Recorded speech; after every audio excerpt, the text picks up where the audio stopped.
Throughout my almost decade-long teaching career, I've been confronted with the question, why teach about Afro-descendientes? Why teach about Black people in Spanish class? This is Spanish class. It is a subject that is unique to Hispanohablantes, to Spanish speakers, and it should stay that way.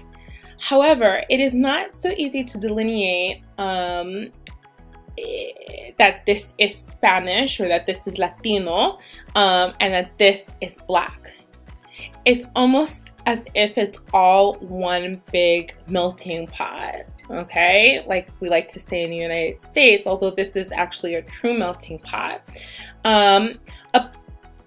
During the triangle trade, slave trade, approximately 5% of all slaves went to what is now known as the United States. And it's interesting because when we think of Black culture, we think of the United States. A lot of times we think of what we export as Black urban culture in the United States. 5% is actually a very small number. 95% of all slaves during that time period went to the Caribbean and to Latin America. That's a huge number, and it's often not spoken about, and it's often forgotten about. And to me, I cannot understand why, because it is so obvious to me that Afro-descendientes, African culture, Africa forms the backbone of Latinidad, of Latin culture. Without Africa, we wouldn't have the complex rhythms of the music that is exported today and that is called Latin music or is Latin genre.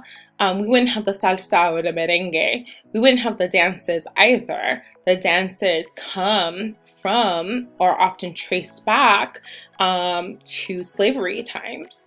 And so different aspects such as call and response, the rhythm, as I mentioned, the instrumentation, the drumming, the palos, everything, all of these things are uniquely African.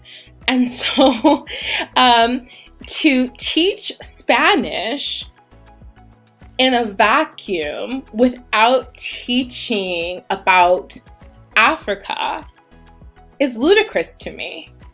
And that is why the Afro-Latino research project is so important, in my opinion. That is why it is imperative to bring that into the classroom, because students need to know that, one, Afro-Latinos exist, that there are people who look like me, who speak Spanish. Two, they need to know the history of these people and what they've endured throughout the centuries. And three, they need to know that Africa is alive and well in Latin America. This is not a thing of the past. This is something that is present and alive, and its roots are strong. And so this is why, as I mentioned, we cannot teach Spanish without teaching about Africa.